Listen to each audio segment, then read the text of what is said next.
Les dirigeants des 4 pays occidentaux ont fait des progrès à Rome aujourd'hui. Je peux vous dire sans détour que c'est quelque chose que les États-Unis, le Royaume-Uni, la France ont initialement accepté. Ils veulent que l'Iran revienne aux négociations parce que dans le cadre du plan d'action global conjoint JCPOA qui avait été conclu à Vienne en juillet 2015, l'Iran a accepté d'éliminer son stock d'uranium moyennement enrichi et de réduire son stock de 98% d'uranium faiblement enrichi.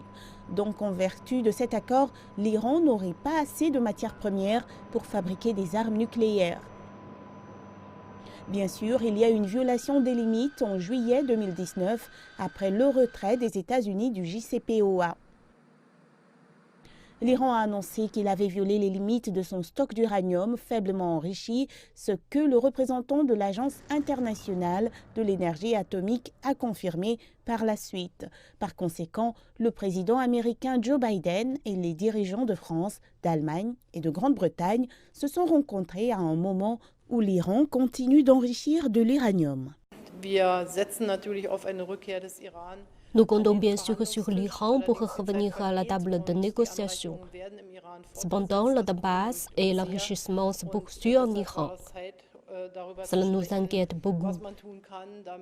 Et c'est pourquoi il est temps de parler de ce qui peut être fait pour empêcher l'Iran de se doter d'armes nucléaires. Les 4 dirigeants essayent de maintenir la pression sur l'Iran pour l'empêcher de se doter d'armes nucléaires. Ils ont publié une déclaration commune dans laquelle ils ont exprimé leur détermination à faire en sorte que l'Iran ne puisse jamais développer ou acquérir l'arme nucléaire. M. Biden a également affirmé qu'il était ouvert à la levée des sanctions économiques dans le cadre des efforts diplomatiques. Certaines sanctions visent aussi quelques grands producteurs d'acier et de fer. Nous attendons donc de voir ce qui va se passer quand l'Iran viendra à la table des négociations en novembre. Julia Sun depuis New York.